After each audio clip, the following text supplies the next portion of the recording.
جو شخص یہ کام کرے گا اسے اپنے کیریئرز کا صبر کرنا پڑے گا. ایک شخص میں ذہانت ہے، صلاحیت ہے، وہ کوئی بہت ہی نفع بخش کیریئر جو ہے وہ اس نے اڈاپٹ کیا ہوا ہے، ڈاکٹر ہے، انجینئر ہے، اس میں اسے بڑی اونچی تنخواہیں مل رہی ہیں، بڑی اعلیٰ پریکٹس چل رہی ہے، لیکن وہی صلاحیت اب ادھر لگائے گا، ظاہر بات ہے وہ بساط طے ہوگی، اس میں کمی آئے گی.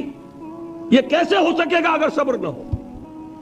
اگر انسان صبر نہ کر سکے، اگر انسان قربانی نہ دے سکے اپنے کیریئر کی، اپنے مفادات کی، اپنے شاندار مستقبل کی، وہی نوجوان، دیکھیے ہمیں شرم آنی چاہیے اور گردنیں ہمیں جھکا لینی چاہیے.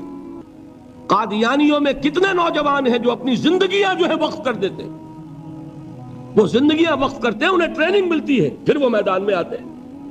عام آدمی کیسے کام کر لے گا؟ آپ سوچئے کہ آپ اپنے بچوں کو اس کام کے لیے وقف کرنے کے لیے تیار ہوں گے؟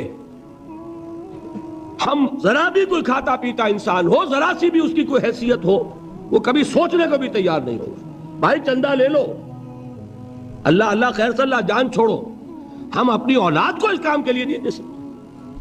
یہ ہے ہمارا حال، اور یہی وجہ ہے کہ وہ دین حق جو ہے پامال ہے. آج ہی کوئی صاحب کہہ رہے تھے قادیانیت افریقہ میں بہت پھیل رہی ہے. کیوں پھیل رہی ہے؟ باطل جو ہے عیسائیت پاکستان میں پھیل رہی ہے. کیوں پھیل رہی ہے؟ آخر حکومتیں ہیں، پیسے خرچ کرتی ہیں، ان کے پادری سرد ترین ممالک کے رہنے والے لوگ گرم ترین ممالک میں آ کے زندگیاں گزارتے کہ نہیں گزارتے؟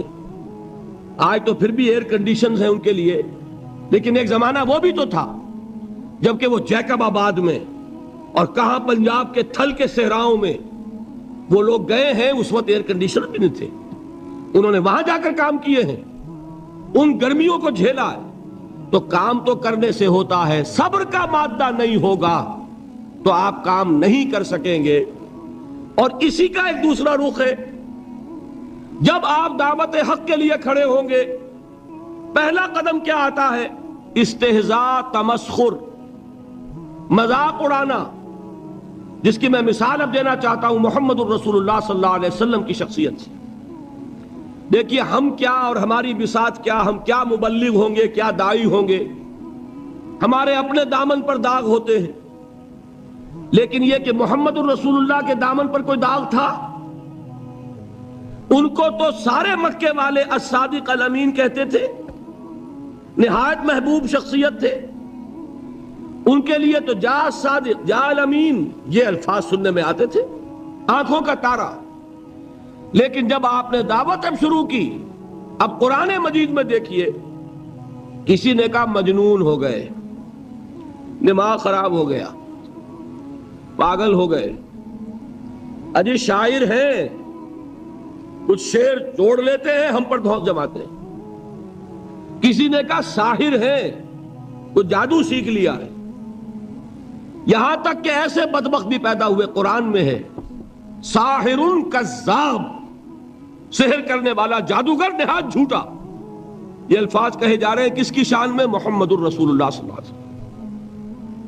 قرآن میں نقل کیا گیا یا ایھا الذی نزل علیہ الذکر انک لمجنون. کبھی آپ نے اس کا ترجمہ سوچا؟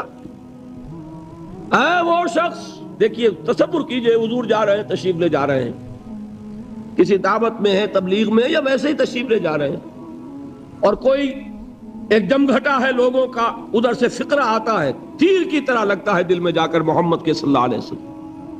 اے وہ شخص جس کا یہ خیال ہے کہ اس پر کوئی ذکر نازل ہو رہا ہے، ہمارے خیال میں تو تمہارا دماغ خراب ہو گیا. یا ایھا الذی نزل علیہ الذکر انک لمجنون، کہا کہ نہیں کہا؟ اور یہ نہ سمجھیے کہ حضور صلی اللہ علیہ وسلم کے قلب مبارک کو تکلیف نہیں ہوتی تھی. میں قرآن سے ثابت کروں گا، میں کہیں کوئی کہانیاں بیان نہیں کرنا چاہتا. قرآن نے کہا ہے وَلَقَدْ نَعْلَمُ أَنَّكَ يَضِيقُ صَدْرُكَ بِمَا يَقُولُونَ. اے نبی ہمیں خوب معلوم ہے صلی اللہ علیہ وسلم کہ جو کچھ یہ لوگ کہہ رہے ہیں اس سے آپ کا سینہ بھجتا ہے. یہ جو گھٹن ہوتی ہے، صدمہ ہوتا ہے، انکا یضیق صدرک بما یقولون، ہمیں خوب معلوم ہے کہ جو کچھ یہ باتیں آپ کو سننی پڑ رہی ہیں، یہ کڑوی کسیلی باتیں، یہ جو فقرے چست ہو رہے ہیں، استہزاء ہو رہا ہے، تمسخر ہو رہا ہے۔ سورہ حجر میں ہے، ایک جگہ کھڑے ہوئے لوگ قرآن کا مذاق اڑا رہے ہیں، بھائی فلاں آیت تم لے جانا، فلاں آیت میری ہوگی، اس کے ٹکڑے کر رہے ہیں، اس کے ٹکڑے حصے بکھرے کر کے قیمہ بنا کر ان آیات کا تمسخر اڑا رہے ہیں۔ ایک جگہ قرآن مجید میں مذکور ہے کہ فرشتوں کا مذاق اڑ رہا ہے، بھائی یہ دیکھو محمد نے کہا ہے صلی اللہ علیہ وسلم کہ جہنم پر تو کل 19 فرشتے ہیں، علیہا 19 قرآن میں آیت نازل ہوئی۔ ایک پہلوان کہتا بھائی 10 کو تو میں سنبھال لوں گا، باقی 9 کا تم انتظار کر لو۔ یہ باتیں آ رہی ہیں حضور کے کانوں میں، کلام الہی کے ساتھ کیا سلوک ہو رہا ہے، مجھ پر کیا فقرے چست کیے جا رہے ہیں، مجھ پر جس طریقے سے استہزاء اور تمسخر کا رویہ اختیار کیا گیا ہے، دل بھچ رہا ہے، دل میں صدمہ ہے۔ دیکھیے سورہ نون ہے، اور میرے نزدیک یہ دوسری وحی ہے جو حضور پر نازل ہوئی ہے، اس کی ابتدائی آیات، نون والقلم وما یسطرون ما انت بنعمت ربک بمجنون وَإِنَّ لَكَ لَأَجْرًا غَيْرَ مَمْنُونٍ وَإِنَّكَ لَعَلَىٰ خُلُقٍ عَظِيمٍ فَسَتُبْصِرُ وَيُبْصِرُونَ بِأَيِّكُمُ الْمَفْتُونُ إِنَّ رَبَّكَ هُوَ يَعْلَمُ بِمَنْ ضَلَّ عَنْ سَبِيلِهِ وَهُوَ أَعْلَمُ بِالْمُهْتَدِينَ۔ نون، قسم ہے قلم کی اور جو کچھ یہ لکھتے ہیں۔ اے نبی آپ اپنے رب کی نعمت سے مجنون نہیں ہیں۔ یہ کیوں کہا جا رہا ہے؟ حضور کو جو صدمہ پہنچا ہے وہی نازل ہوئی ہے دل جوئی کے لیے، تسلی کے لیے۔ آپ کیوں برا منا رہے ہیں؟ اے نبی آپ کیوں صدمہ اور رنج اور اندوہ محسوس کر رہے ہیں؟ ان بدبختوں کے کہنے سے کوئی آپ مجنون ہو جائیں گے؟ مانتا بے نعمت رب کا بھی مجنون وَإِنَّ لَكَ لَأَجْرًا غَيْرَ مَمْنُونَ۔ آپ کو جو یہ صبر کرنا پڑ رہا ہے، آپ کو جو یہ جھیلنا پڑ رہا ہے، اس کی وجہ سے آپ کو وہ اجر ملے گا جس کا سلسلہ کبھی منقطع نہیں ہوگا۔ وَإِنَّكَ لَعَلَىٰ خُلُقٍ عَظِيمٍ، اور اے نبی آپ تو خلق عظیم کے حامل ہیں۔ آپ کا اخلاق، آپ کا کردار، آپ کی سیرت، آپ کی شخصیت میں طہارت، نفاست، پاکیزگی، آج تک دنیا نے کوئی پاگل، کوئی مجنون ایسا بھی دیکھا؟ یہ ساری باتیں اللہ تعالیٰ حضور کی دلجوئی کے لیے فرما رہے ہیں۔ اس سے آپ اندازہ کیجئے کہ کتنا صدمہ ہوتا ہوگا۔ یہی ہے، اس ساری چیز کو جمع کیجئے تو یہ چیز کیا ہے؟ وَاصْبِرْ عَلَىٰ مَا يَقُولُونَ وَاهْجُرْهُمْ هَجْرًا جَمِيلًا۔ صبر کرو اے نبی، صبر کرو اے محمد صلی اللہ علیہ وسلم، جھیلو اور برداشت کرو اس پر جو یہ کہہ رہے ہیں۔ اچھی طرح نوٹ کیجئے یہ بات، ذرا سیرت ہی کا سمجھ لیجئے، آج ایک بیان ہو جائے گا۔ یوں سمجھیے جب حضور نے یہ کہا کہ مجھ پر وحی نازل ہوئی، فرشتے سے ملاقات ہوئی، تو اب وہ چہمے گوئیاں شروع ہو گئیں، معلوم ہوتا دماغ خراب ہو گیا۔ دیکھیے ہم نہیں کہتے تھے یہ جا کے غار حرا میں بیٹھتے ہیں، کئی کے دن رہتے ہیں، بھوکے رہتے ہیں، وہ خشکی چڑھ گئی نا آخر۔ یہ جس طرح کی باتیں دنیا میں آج ہوتی ہیں اسی طریقہ کی باتیں ہوتی تھی۔ عتبہ ابن ربیعہ ایک مرتبہ آتا ہے، کیونکہ قریش کے بڑے لوگوں میں سے تھا، تو قریب آ کر بڑی اپنائیت کے ساتھ، بڑی شفقت کے ساتھ، بڑے بزرگانہ انداز میں کہتا ہے بھتیجے، حضور سے، بھتیجے اگر واقعی کسی بدروح کا سایہ ہو گیا ہے تم پر، وہ آسیب آ گیا ہے تو مجھے بتا دو، میرے بہت سے عاملوں سے تعلقات ہیں، میں کسی کو بلا کر یہ تمہاری بدروح دور کر دوں گا۔ اب آپ سوچئے کیا بیتی ہوگی حضور کے دل پر۔ یہ وہ کیفیات ہیں، اور یہ نوٹ کر لیجئے 4 برس تک یہی شکل رہی ہے۔ مخالفت اسی نوع سے ہوئی ہے جس کو کہتے ہیں فزیکل پرسیکیوشن، جسمانی تشدد، وہ پہلے 4 سال نہیں ہوا۔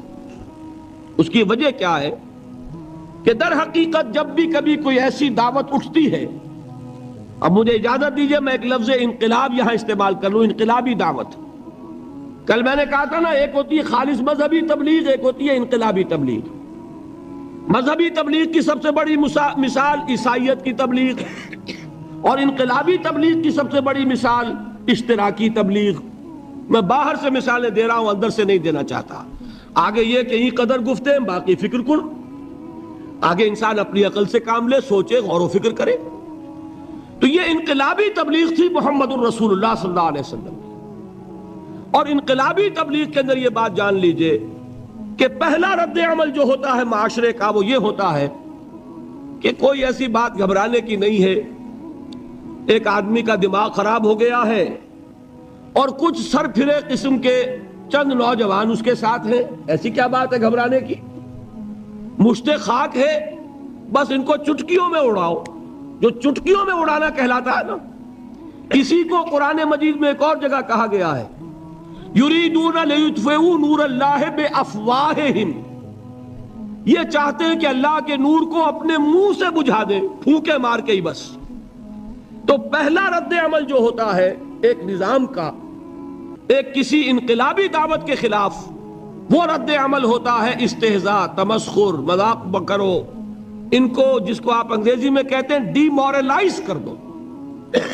ان کی ہمتیں جو ہیں وہ ٹوٹ جائیں.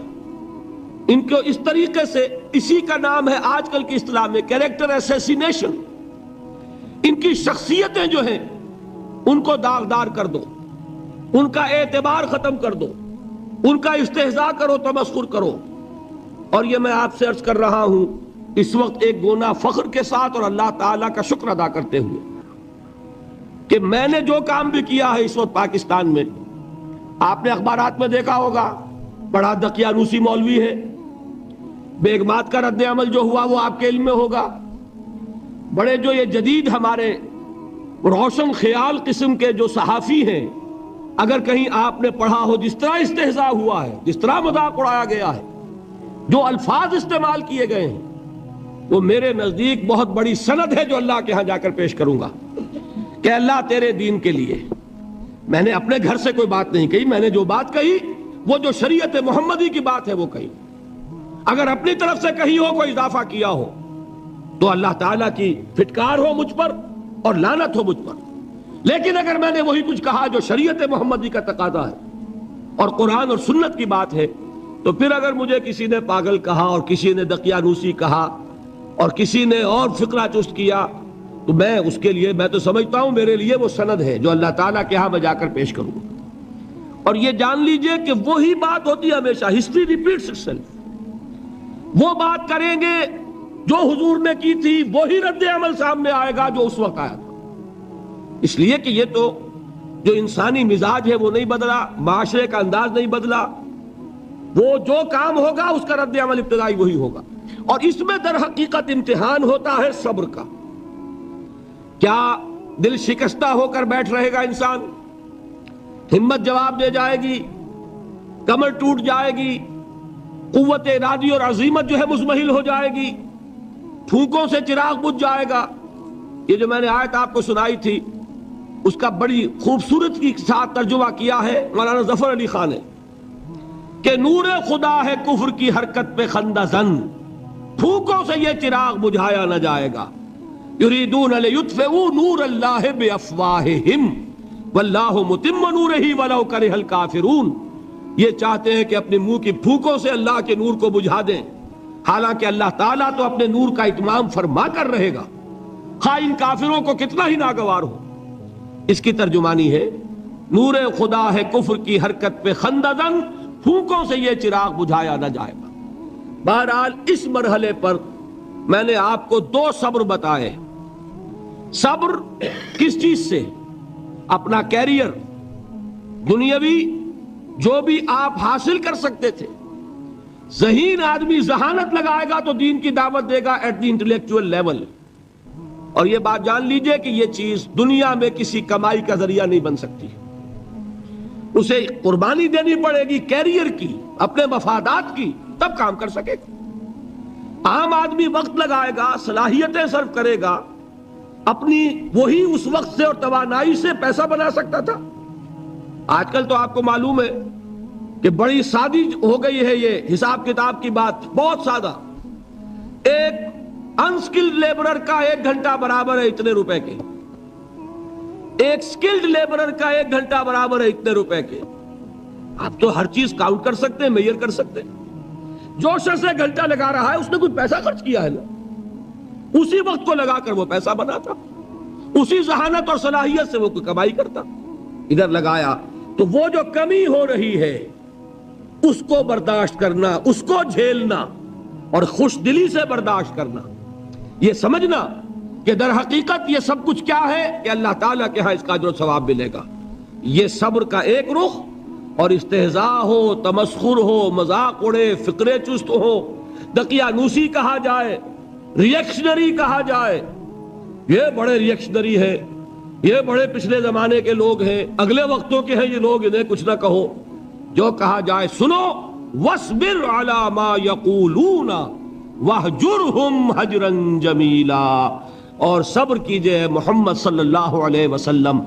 دیکھیے کوئی پہلو ایسا نہیں ہے جس میں ہمیں ہدایت قرآن مجید سے اور سیرت محمد صلی اللہ علیہ وسلم سے مل نہ جائے.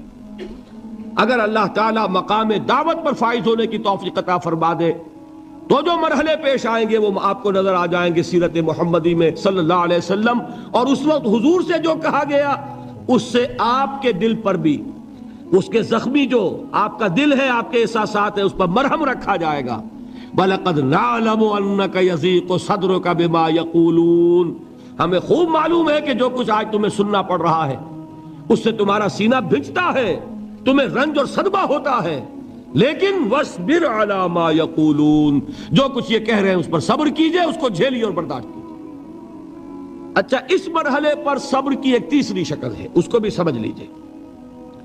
وہ صبر ہے جو میں نے سورہ حامیم السجدہ کے حوالے سے آپ کے سامنے رکھا ہے. مقام دعوت پر جو شخص فائز ہو گیا ہو اس کے لیے یہ صبر لازم ہے کہ لوگ گالیاں دیں وہ دعائیں دیں, لوگ پتھراؤ کریں وہ پھول پیش کرے. اگر نہیں کرے گا دعوت نہیں آگے بڑھے گی. اچھی طرح سمجھ لیں, یہ جو قانون ہے السن بالسن والعین بالعین, آنکھ کا بدلہ آنکھ اور دانت کے بدلے دانت اور کان کے بدلے کان, یہ قانون ہے شریعت کا. یہ قانون مقام دعوت پر نہیں چلتا. مقام دعوت کا قانون اور ہے, جھیلو, برداشت کرو, مارے کھاؤ, ہاتھ نہ اٹھاؤ. اس کا نام ہے پیسو ریزسٹنس. وہ میں نے کل کہا تھا نا کہ 3 مجھے اصطلاحات آپ کو بتانی ہے اور اس کا مفہوم. تیسرے لیول پر جب آپ آ جائیں گے اقامت دین کی جد و جہد میں, اس کے لیے پہلا صبر کیا ہے؟ صبر محض. اب میرے پاس کوئی اور لفظ نہیں ہے ترجمہ کرنے کے لیے. صبر محض سے کوئی بات شاید بہت سے حضرات کی سمجھ میں نہیں آئے گی. صرف صبر کیا معنی؟ Passive resistance. لوگ گالیاں دیں تم دعائیں دو, لوگ تمہیں مار رہے ہو تم ہاتھ مت اٹھاؤ. یہ جو پیسو ریزسٹنس ہے مقام دعوت کے لیے یہ لازم.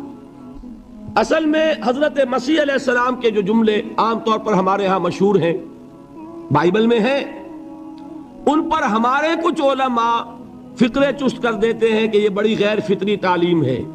یعنی حضرت مسیح کے یہ جملے نہیں ہو سکتے, اس لیے کہ شریعت کا قانون تو یہ ہے کہ تمہارے کوئی تھپڑ مارے تو تم تھپڑ مارو.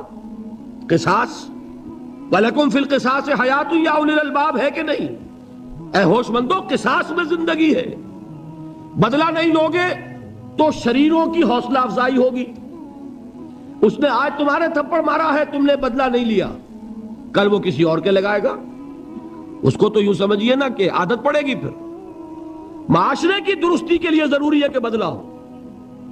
ایک تھپڑ اس نے لگایا ہے تو تھپڑ اس کے لگے تو اس کے بھی 14 طبق روشن ہو, تاکہ کسی اور کو تھپڑ مارنے کی ضرورت اس میں نہ ہو. یہ صحیح ہے کہ معاشرے کی درستی اسی میں, لیکن جو دعوت کا معاملہ ہے بالکل جدا ہے, اس کے قانون اور ہیں. حضرت مسیح کے الفاظ کیا تھے یا نہیں, بہرحال انجیل میں یہ ہے. اور میں جو بات عرض کر رہا ہوں وہ یہ ہے کہ وہ بالکل صحیح ہے. مقام دعوت کے دوران یہی طرز عمل صحیح ہے, اور یہی طرز عمل محمد الرسول اللہ نے صلی اللہ علیہ وسلم اپنے ساتھیوں کو تلقین فرمایا. وہ کیا ہے؟ وہ الفاظ جو ہے انجیل کے وہ یہ ہیں کہ اگر کوئی تمہارے داہنے گال پر تھپڑ مارے بایاں بھی پیش کر دو. اگر کوئی تمہارا چغا لینا چاہے نالش کر کے تو تم اس کو کرتا بھی اتار کے دے دو. اگر کوئی تمہیں بیگار میں 1 کوس لے کے جانا چاہے تم 2 کوس اس کے ساتھ جاؤ. اس پر کہا گیا کہ یہ بڑی غیر فطری تعلیم ہے. یقیناً قانون کے اعتبار سے غیر فطری ہے، دعوت کے اعتبار سے یہ لازمی ہے. یہی دعوت کا یہی قانون ہے جو 12 برس تک مکے میں محمد الرسول اللہ نے نافذ کیا. صحابہ کو کیا حکم تھا؟ تمہیں کتنا ہی مارا جائے تم جواب میں کوئی کارروائی نہیں کر سکتے. نو ریزسٹنس، نو ریٹیلیشن. ریزسٹنس تو ہے، پیسو ریزسٹنس. ریزسٹنس کیا ہے؟ کہ پیچھے مت ہٹنا. وہ سارا دباؤ کیوں دے رہے تھے؟ کہ تم اپنا تعلق منقطع کرو محمد سے صلی اللہ علیہ وسلم. تم توحید کو چھوڑو، اپنے آبائی دین میں آؤ. اسی کے لیے پریشرائز کر رہے تھے نا. حضرت بلال کو مار رہا ہے امیہ ابن خلف، حضرت خباب بن الارت رضی اللہ تعالی عنہ کو دہکتے ہوئے انگارے زمین میں بچھا کر اور اس کے اوپر ننگی پیٹھ لٹا دیا گیا. آپ ذرا تصور کیجئے، ایک شخص دیکھ رہا ہے کہ دہکتے ہوئے انگارے بچھائے جا رہے ہیں، یہ میرے لیے تیار کیے جا رہے ہیں، اور پھر حکم دیا جاتا ہے کرتا اتار دو، کرتا اتار دیتا ہے. لیٹ جاؤ، لیٹ جاتا ہے. کیوں؟ بڑی غیر فطری بات ہے یہ تو. اسے ہاتھ پاؤں مارنے چاہیے. ایک آدمی ڈیسپریٹ ہو جائے تو آپ کو معلوم ہے اس کے اندر طاقت بہت آ جاتی ہے. اسے نظر آ رہا ہو کہ مجھے تو بھون دیں گے، کباب بنا دیں گے، تو اگر اسے اجازت ہو 2-4 کو مار کر مرے گا. اجازت نہیں. محمد نے ہاتھ باندھ دیے صلی اللہ علیہ وسلم. تمہیں اجازت نہیں ہاتھ اٹھانے کی. یہ بعد میں سورہ نساء میں یہ الفاظ نازل ہوئے کہ اے مسلمانوں، ایک زمانہ یہ تھا کہ تمہیں حکم تھا کفو ایدیکم، اپنے ہاتھ بندھے رکھو. You are not allowed to retaliate. ڈٹے رہو، جمے رہو، کھڑے رہو، صبر کرو، جھیلو، برداشت کرو، پیچھے نہ ہٹنا. نہ محمد کے دامن کو چھوڑنا صلی اللہ علیہ وسلم، نہ توحید کا دامن چھوڑنا، لیکن ہاتھ اٹھانے کی اجازت نہیں. بتائیے کہاں گیا قانون؟ قانون تو یہ ہے کہ بدلا لو، لیکن وہ قانون تو اس وقت نافذ ہوگا جب انقلاب آ جائے گا، اسلامی حکومت قائم ہو جائے گی، تب آئے گا نا قانون. ابھی مرحلہ ہے انقلابی عمل کا. ابھی تو انقلاب لانا ہے، اسلامی حکومت قائم کرنی ہے. اس پروسیس کے تقاضے کچھ اور ہیں. اس میں جو پہلا مرحلہ ہے وہ پیسو ریزسٹنس کا ہے، صبر کا. یہی وجہ ہے دیکھیے مکی صورتوں میں خود نبی اکرم صلی اللہ علیہ وسلم کو اتنے مختلف پیرایوں میں صبر کا حکم دیا گیا. کچھ مثالیں میں دے چکا ہوں. وَلِرَبِّكَ فَاصْبِرْ، اسی طریقے سے وَاصْبِرْ كَمَا صَبَرَ أُولُو الْعَزْمِ مِنَ الرُّسُلِ، اے نبی صبر کیجئے جیسے کہ صبر کیا ہمارے اولو العزم رسولوں نے. وَاصْبِرْ وَمَا صَبْرُكَ إِلَّا بِاللَّهِ، اے نبی صبر کیجئے اور آپ کا صبر تو اللہ ہی کے سہارے ہے. وَاصْبِرْ لِحُكْمِ رَبِّكَ، یہ سورہ نون جس کی ابتدائی آیات میں نے آپ کو سنائی، نون والقلم وما يسطرون ما انت بنعمت ربك بمجنون. اس کا اختتام کیا ہوتا ہے؟ وَاصْبِرْ لِحُكْمِ رَبِّكَ وَلَا تَكُنْ كَصَاحِبِ الْحُوتِ إِذْ نَادَىٰ وَهُوَ مَكْظُومٌ. اے نبی صبر کیجئے اپنے رب کے فیصلے کا، انتظار کیجئے اور اس مچھلی والے کے مانند نہ ہو جائیے. مچھلی والا کون؟ حضرت یونس علیہ السلام. مچھلی والے نے اپنے دینی حمیت اور غیرت جو تھی اس کی وجہ سے اللہ کے حکم کا انتظار نہیں کیا، اپنی قوم کو چھوڑ کر چل دیے. نبی کا، رسول کا یہ معاملہ ہوتا ہے. جیسے کہ آپ کو معلوم ہے کوئی افسر ہے کسی حکومت کا، وہ اپنی پلیس آف ڈیوٹی کو نہیں چھوڑ سکتا. He must stick to his place of duty. بڑے افسرز کے لیے تو یہ بہت بہت اہم بات ہے.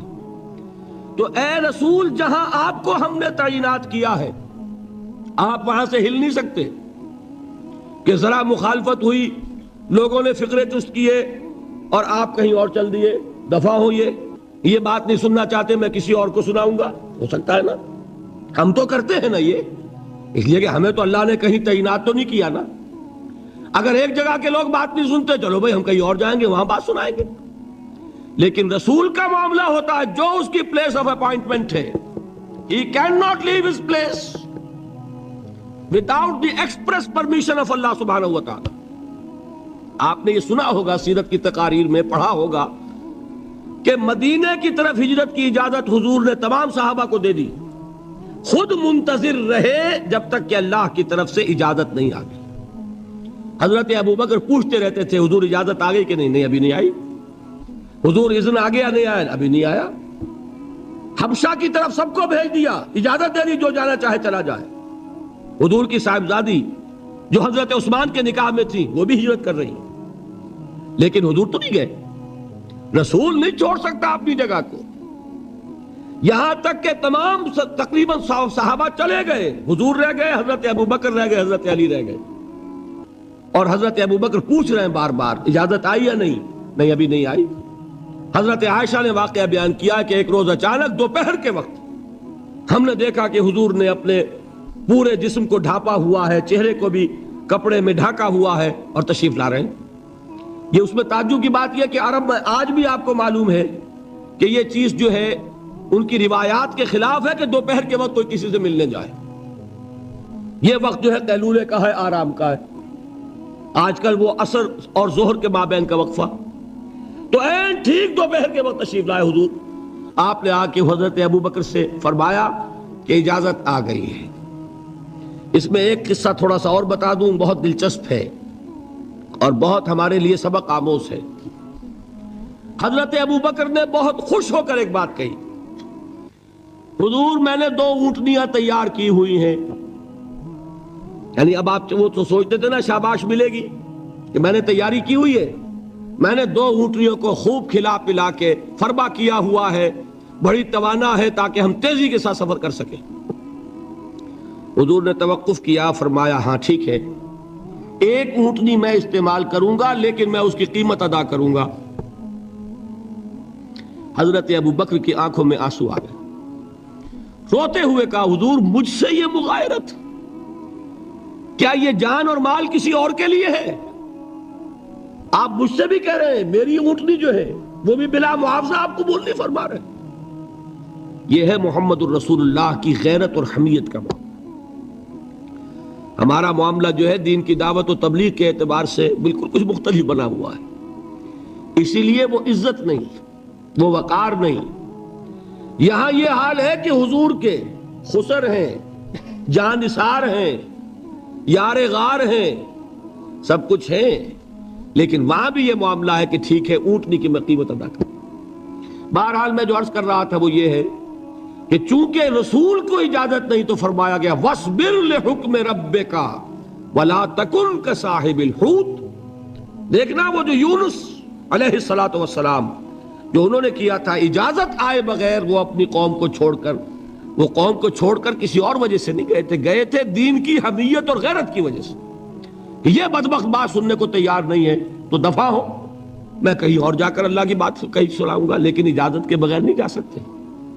یہی وجہ ہے کہ پکڑ ہوئی، گرفت ہوئی اور مچھلی کے پیٹ میں رہے، وہاں وہ لا الہ الا انت سبحانک انی کنت من الظالمین، اور وہاں سے پھر اللہ تعالیٰ نے نجات دی، مچھلی نے انہیں اگل دیا ساحل کے اوپر۔ یہ ایک لمبی بات ہے۔ تو یہاں حضور سے کیا کہا گیا؟ صبر کی۔ اب دیکھیے ایک بات عجیب ہے، یہ ربط اپنے ذہن میں رکھیے، اللہ تو صبر کی تلقین کر رہا ہے اپنے رسول کو، اور رسول یہی تلقین کر رہے ہیں اپنے صحابہ کو، صبر کرو، جھیلو، برداشت کرو، ہاتھ مت اٹھانا، کوئی جوابی کارروائی نہیں ہوگی، بلکہ اپنے اوپر جھیلو جو کچھ جھیلنا ہے، ڈٹے رہو، پیچھے مت ہٹنا، یہ صبر ہے، لیکن ہاتھ اٹھانے کی اجازت نہیں۔ چنانچہ اب ذرا چشم تصور سے دیکھیے، ابو جہل اس نے جو بدترین روش اختیار کی، وہ ایک خاندان تھا حضرت یاسر، ان کی اہلیہ حضرت سمیہ، اور ان کے فرزند حضرت عمار رضی اللہ تعالی عنہم۔ یہ غلام نہیں تھے، حضرت سمیہ تو کنیز تھیں، لیکن یاسر غلام نہیں تھے. ان کی کہانی یہ ہے، واقعہ یہ ہے کہ یہ بہت نیک آدمی تھے یاسر، یمن کے باشندے. انہیں کو خواب میں بشارت ہوئی کہ نبی کا ظہور ہونے والا ہے مکے میں، جاؤ شاید ان کے قدموں تک پہنچ جاؤ. جیسے حضرت سلمان فارسی کی بات میں نے آپ کو بتائی، وہ تو خواب کی بشارت نہیں تھی، وہ ان کے غور و فکر کا معاملہ تھا. انہوں نے وہ جو آگ کی پوجا پاٹ ہے اس کو چھوڑا اور سفر کیا، اور پھر انہیں خبر دی ایک راہب نے کہ کھجوروں کی سرزمین میں آخری نبی کا ظہور ہونے والا ہے، جاؤ شاید قسمت یابری کرے. انہیں خواب آیا تھا. یہ یمن سے ترک وطن کر کے مکے آ گئے. ابو جہل کا ایک چچا تھا، بہت شریف النفس انسان، اس کے ساتھ معاہدہ کیا حلیف بن کر، اور وہ مکے میں رہنے لگے. اس لیے کہ یہ نوٹ کر لیجئے، مکہ اس وقت ایک قبیلے کا شہر تھا، صرف قریش. یا قرشی رہ سکتا تھا وہاں، یا قرشی کا حلیف. اگر کسی کے ساتھ اس کی، جیسے آپ کو معلوم ہے یہاں کاروبار وغیرہ کرنے میں سعودی عرب میں شراکت جو ہے وہ کسی لوکل سعودی کے ساتھ ہوگی تو آپ کر سکتے، وہ کفیل ہے، ورنہ آپ کچھ نہیں کر سکتے. اسی طرح کی بات وہاں تھی کہ اگر تو کسی قرشی نے آپ کو امان دی ہوئی ہے تو آپ رہ سکتے ہیں مکے میں، ورنہ نہیں. یا تیسرے قرشی کا غلام، غلام تو ملکیت ہی ہے اس کی، جیسے بھیڑ بکری ہے کسی قرشی کی اسی طرح اس کے غلام ہے. یہ تین کیٹیگریز تھی انسانوں کی مکے میں. اسی کو نوٹ کیجئے کہ جو بیچارے غلام تھے وہ سب سے زیادہ ستائے گئے، اس لیے کہ غلاموں کے تو حقوق ہی کوئی نہیں تھے. ان کو تو اگر کوئی شخص اپنے غلام کو ذبح کر دیتا تھا تو بھی کوئی پوچھنے والا نہیں. بالکل ایسے ہی ہے نا، آپ کی بکری آپ نے ذبح کی، گوشت کھا لیا، کوئی آپ سے کوئی پوچھ سکتا ہے؟ جب ملکیت ہے، آپ کی بکری آپ کی تھی، آپ نے ذبح کر دی. غلام آپ کی ملکیت تھا، آپ نے ختم کر دیا. کوئی اس میں جرم نہیں، کوئی باس پرس نہیں. یہ تھا حال غلاموں کا. بلال غلام تھے، ابو فقی غلام تھے، زنیرہ ایک کنیز تھی. ان کو جو ماریں پڑی ہیں اس کا آپ کو معلوم ہے. حضرت بلال کے ساتھ جو کچھ امیہ ابن خلف نے کیا، کہ جس طریقے سے کہ حیوانوں کی لاشیں جو ہے کھینچ کر گھسیٹ کر لے جائی جاتی ہیں، ان کی گردن میں رسی ڈال کر گھسیٹتے، اسی طریقے سے حضرت بلال کے گردن میں رسی ڈال کر ٹھیک دوپہر کے وقت مکے کی سنگلاخ گلیوں کے اندر گھسیٹا جاتا تھا. نیچے زمین جل رہی ہے توے کی طرح، اور ویسا بھی ہوتا تھا کہ چت لٹا دیا، اوپر سے وہ آگ مکے کا کہ سورج جو ہے ذرا نوٹ کیجئے، آگ برسا رہا، نیچے زمین توے کی طرح جل رہی، اور ایک بھاری سل بھی لا کر جو ہے سر پر رکھ دی، چھاتی پر رکھ دی گئی ہے کہ آواز نہیں نکل رہی، جھاگ نکل رہے منہ سے. لیکن اس حال میں بھی احد احد احد، ایک ایک اللہ، قل هو اللہ احد، الفاظ نکل رہے.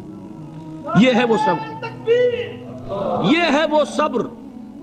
صبر علی الابتلاء، صبر علی الایذاء. یہ ابتلاء اور ایذاء پر صبر ہے. جھیلو، برداشت کرو، اس توحید پر قائم رہو، محمد کی رسالت کے اقرار کرتے رہو صلی اللہ علیہ وسلم، لیکن ہاتھ نہیں اٹھانا. اب میں آپ کو بتا رہا تھا یہ تو غلام تھے، یہ جو تھے یاسر یہ حلیف تھے، غلام تو نہیں تھے نا. البتہ وہ ابو جہل کے چچا کی کنیز تھی یہ سمیہ، انہوں نے اجازت لے کر ان سے نکاح کر لیا. یہ تو کنیز رہیں گی. بیٹا جو ہوا وہ بھی ایک طرح سے جب کنیز زیادہ ہے تو غلام ہو گیا، عمار ابن یاسر. وہ جو شخص تھا بہت شریف النفس ابو جہل کا چچا، وہ مر گیا. اب ابو جہل جو ہے اس خاندان کا سربراہ ہے، لہذا یہ تینوں جو افراد ہیں وہ اس کے رحم و کرم پر ہیں.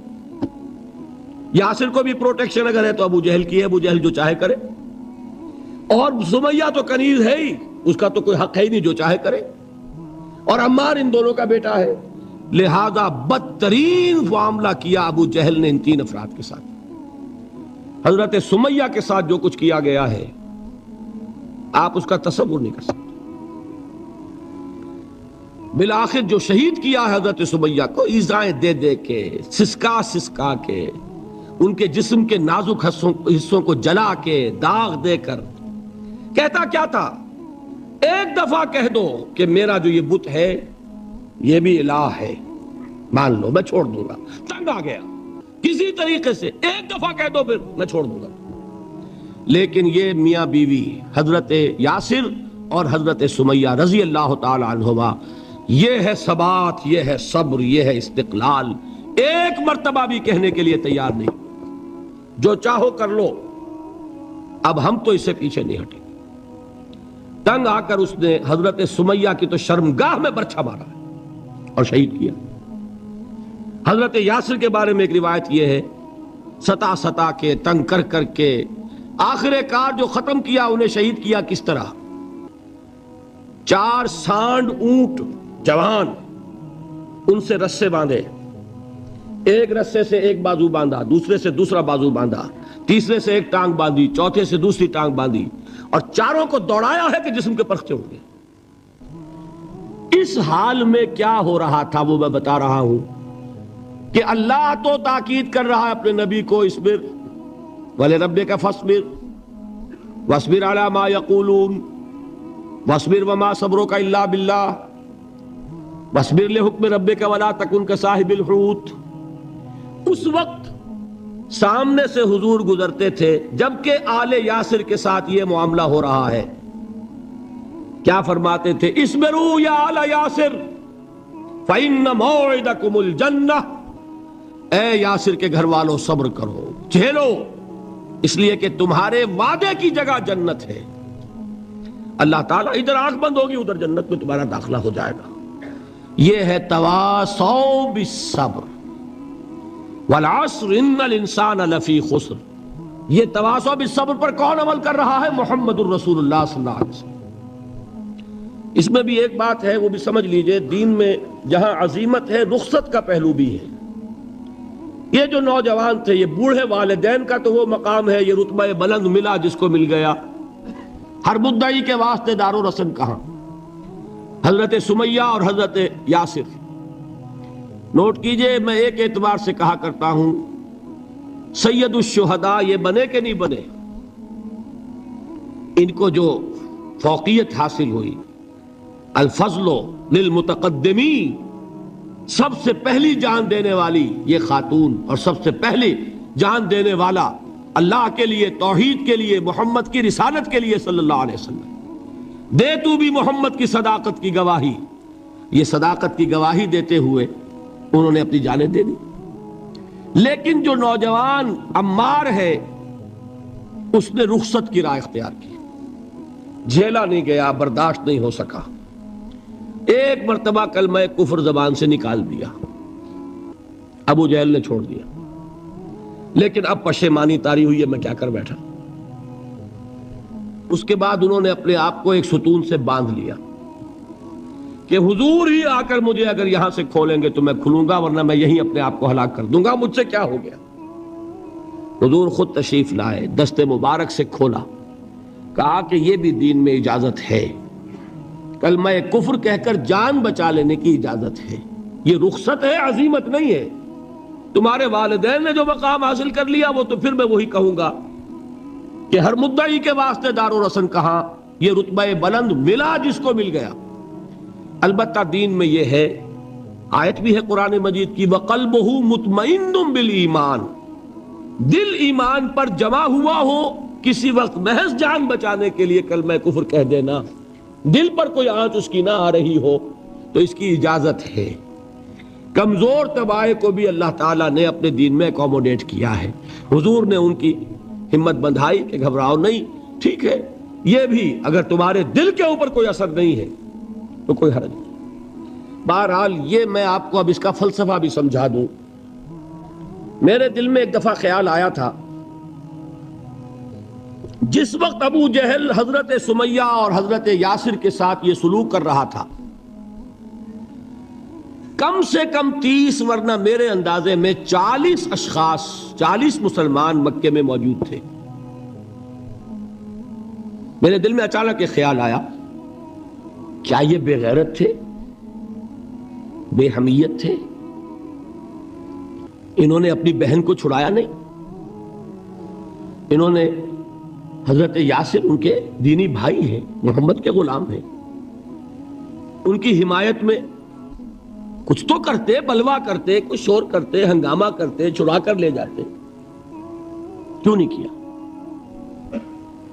اچانک خیال آیا، نعوذ باللہ ثم نعوذ باللہ، نہ بے غیرت تھے نہ بے حمیت تھی، اصل بات یہ کہ حضور کی اجازت نہیں، کیا کریں؟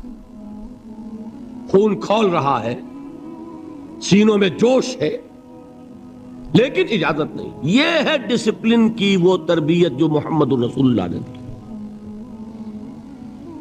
دیکھیے، جوش میں آ کے حملہ کرنا یہ اور بات ہے، خون کھول رہا ہو اور پھر اپنے آپ کو تھامنا یہ زیادہ مشکل کام۔ جب خون کھولتا ہے آدمی کو جان کی پرواہ نہیں ہوتی۔ بدر میں جو ہوا ایک واقعہ ایک دفعہ سن کر جھجھری آتی ہے، لیکن واقعہ یہ ہے کہ جب جنگ کی حالت میں اشتعال ہوتا ہے اور خون کھول رہا ہوتا ہے وہ چیزیں آسان ہوتی ہیں۔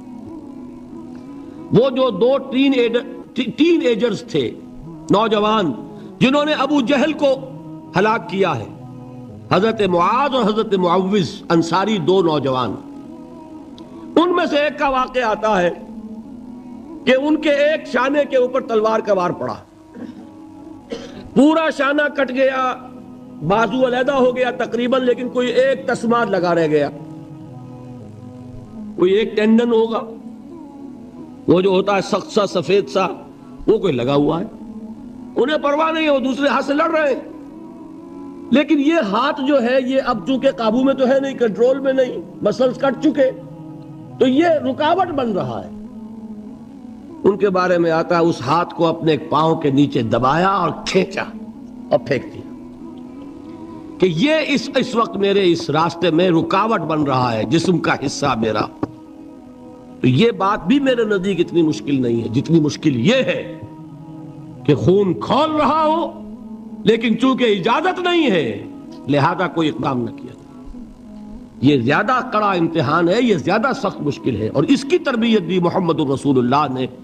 ویسے میں نے 12 برس کہا ہے لیکن 8 برس کہنا چاہیے، اس لیے کہ مکی دور کے 12 سالوں میں سے 4 سال جو ہیں وہ صرف زبانی کلامی ایذا تھی، اور اس کا بھی ہدف تھے صرف حضور۔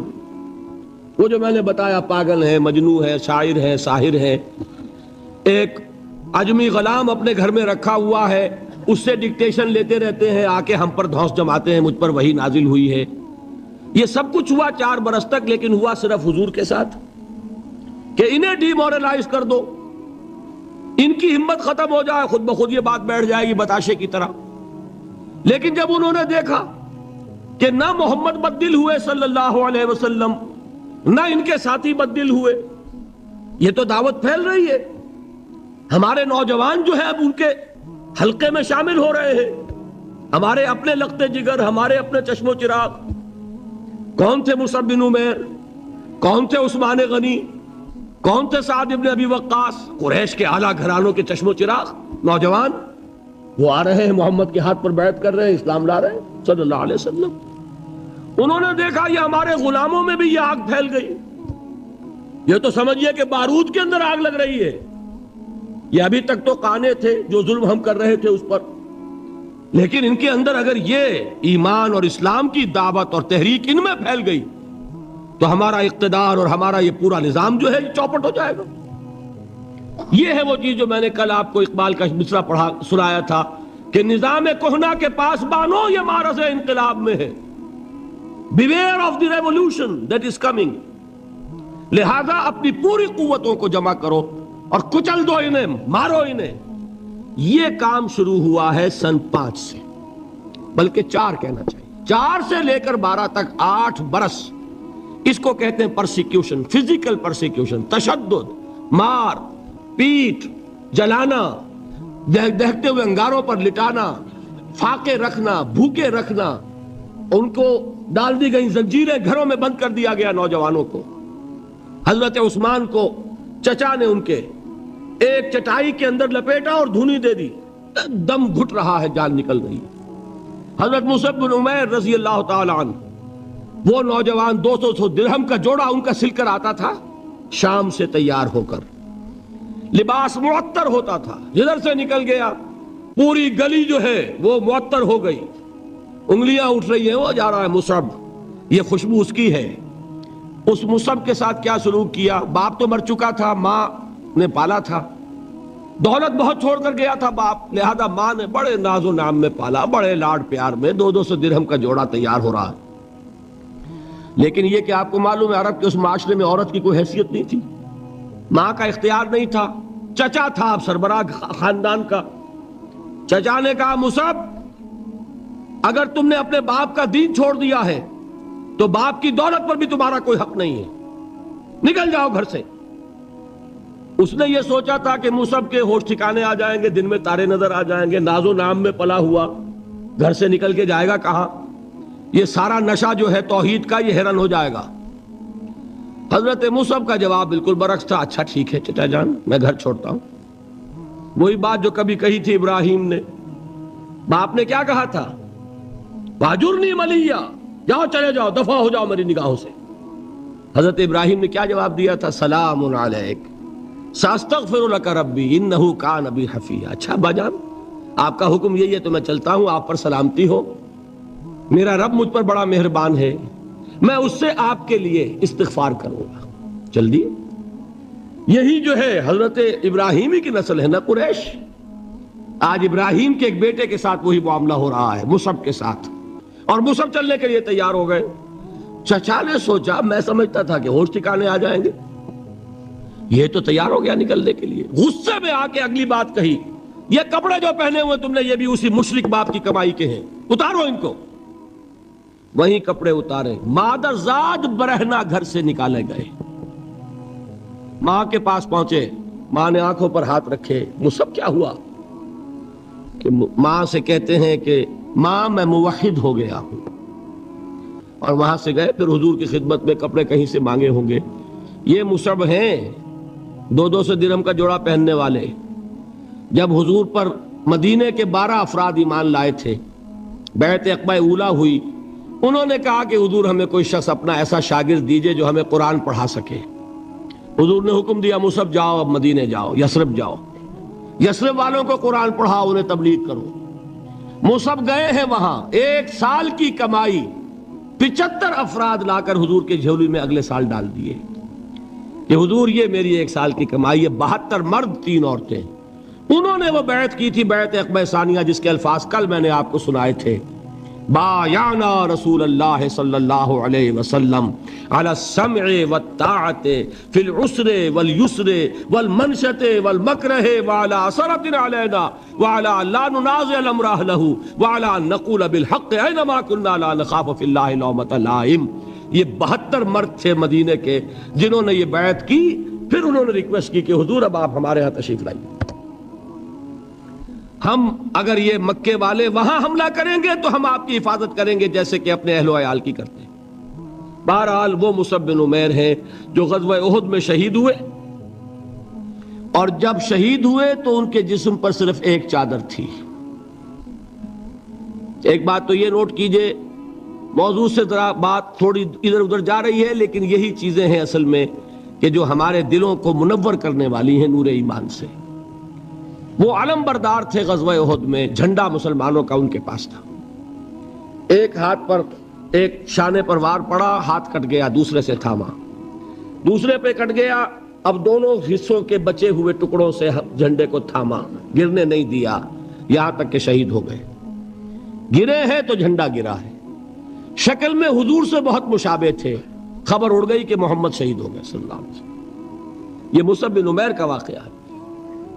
جب ان کو اب دفن کرنے کا وقت آیا، اور شہید کے لیے کفن جو ہے اس کا وہی لباس ہوتا ہے جو شہادت کے وقت ہو، حضور کے سامنے ایک پرابلم پیش کیا گیا۔ حضور، مصعب کے جسم پر تو ایک چادر تھی، اور وہ چادر بھی اتنی چھوٹی ہے، یعنی 2 گز کی چادر بھی نہیں ہے، اس سے اگر سر ڈھانپتے ہیں مصعب کا تو پیر کھل جاتے ہیں، پیر ڈھانپتے ہیں تو سر کھلتا ہے، کیا کریں؟